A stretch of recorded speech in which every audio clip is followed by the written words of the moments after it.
The helicopter starts on a stand.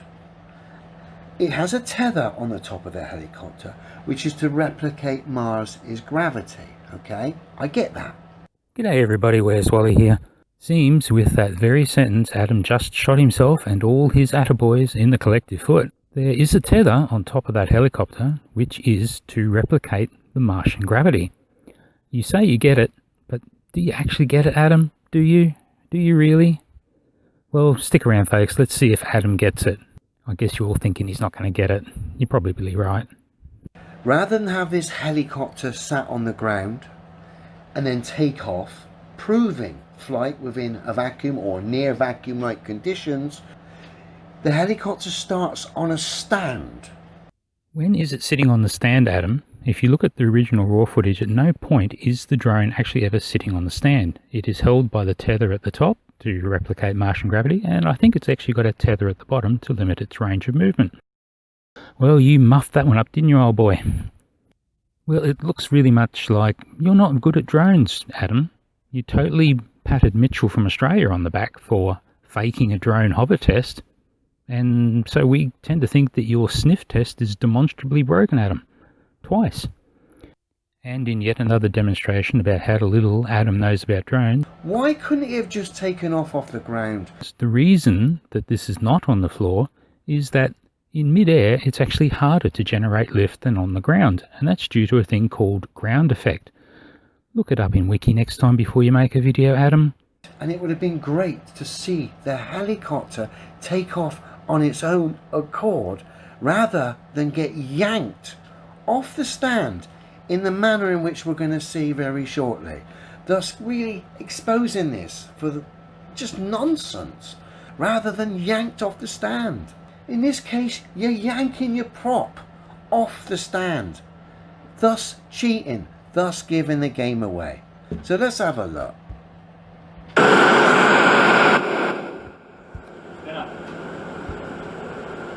Get ready for it. It's already fired up. Get ready to yank. Just yanks it. Pulls it. Coming under 2 kilograms. In fact, we weighed in under 1.8 kilograms. We have to be light to fly at Mars. Well, this drone weighs in at under 1.8 kilograms. So what preload does the tether need to have, Adam, for a drone of mass 1,800 grams and a Martian gravity of 3.7 meters per second? What is the preload on the tether? Okay, well I guess I'll have to do it for you. So 1.8 by 3.7 equals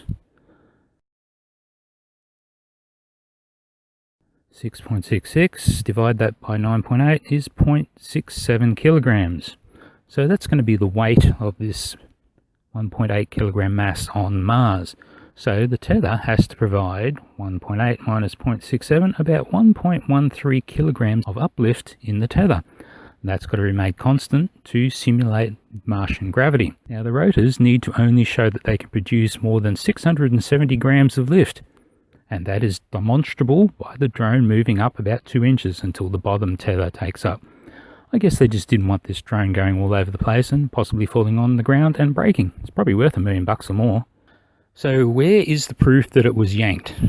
Now we know that, Adam, you just like to look at things and use your sniff test, but we've already just proved demonstrably that your sniff test is broken. I don't entirely know exactly what's going on. So we know there is 1.2 kilograms of tension in the tether to make the Earth gravity seem like Mars gravity. And with the tether on their top, fine, I'm still replicating it. Now, what I did do that Adam didn't do is slow down the moment of liftoff. Take notice of the blades. Did you notice that the reflection of the light on the rotating blades on the right side and the left side changes just a few frames before liftoff? Could that be because the pitch of the blades is changing to maximum thrust right before liftoff? Yes, it is. Oh, poor Adam. Your debunk fails yet again, doesn't it? I don't entirely know exactly what's going on. So, Wolfie, you had a quick look at these rotors. What do you think about them?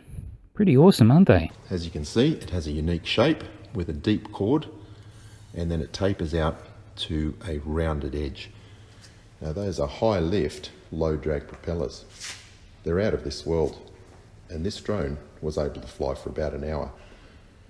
Now the Mars drone has propellers that look very similar to this, and it's no surprise really, because those would be the most efficient in the thin atmosphere on Mars. Okay, Adam, where's your proof? You're yanking your prop. It looks like it was yanked by the string is not proof. That's just your preconceived ideas. My proof, Adam, is A, you can see the pitch of the rotors change, and B, if you look at the audio, you can see there's an increase to audio at exactly the time the drone lifts up. That corresponds to engaging more power or the pitch of the rotors changing. Booyah.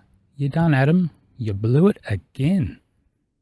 So if you think I'm crazy, then you carry on, because not one person on earth can refute people like me, because I only stand on what is demonstrably true. I do not entertain any nonsense. But you are happy to provide nonsense though, aren't you, Adam? So speaking of demonstrable proof, what have you demonstrated here, Adam? You ignore proof and facts given to you even when you yourself have asked for them. Namibia. And when a demonstration is faked right under your nose, you say attaboy, simply because the outcome was flat. You didn't check it at all, did you? You have actually provided demonstrable proof that you cherry pick and that you're operating purely on motivated reasoning. As for your final speech, pot, kettle, black? Twist. Then that just shows you how weak you are and how poor the globe is.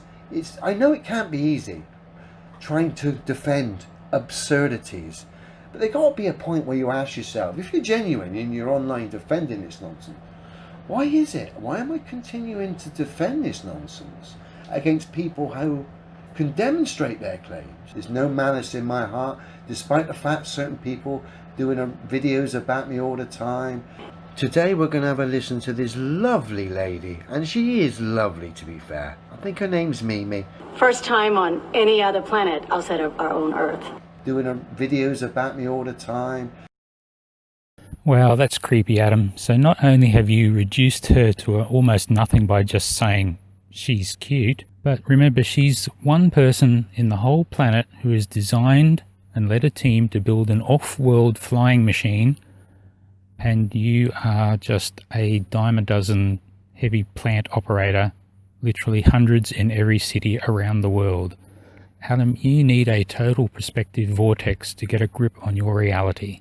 I cannot believe Wally. It's not exactly brain surgery, is it? Which, as a brain surgeon, is what I do. Lionel, here's your drink. Lionel's a brain surgeon, you know. Yeah, he mentioned it. Oh, Jeff, they keep you late at the Space Centre. As always. And this food round. Have you met Lionel? No, hello, Lionel. So, Jeff, how do you earn a crust? Well, I'm a scientist. I work mainly with rockets. It's pretty tough work. What do you do? Why, I don't mean to boast, but I'm a brain surgeon. Brain surgery. Not exactly rocket science, is it? But I wish you would listen to me when I say Namibia.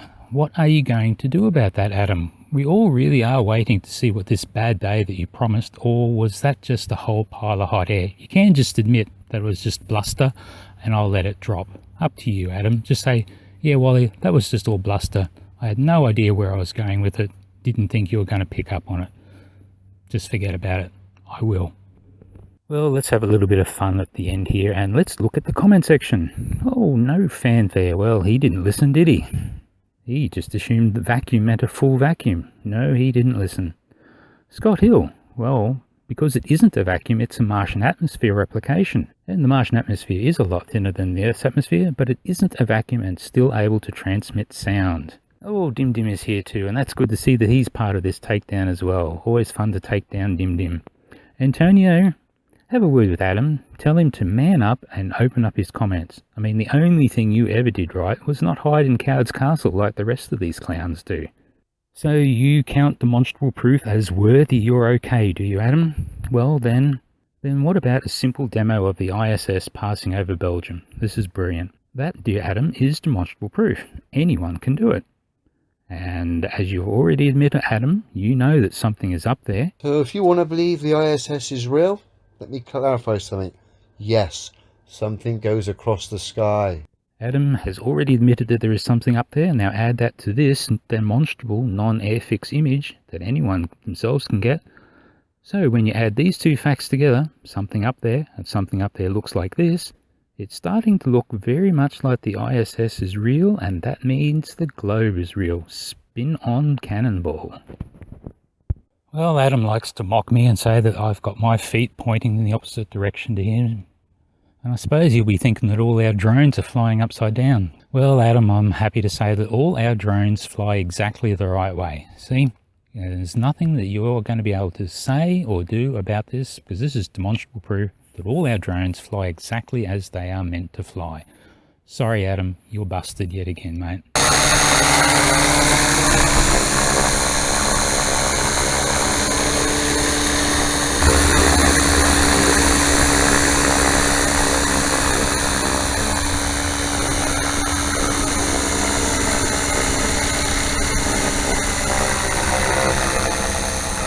Oh, that's enough.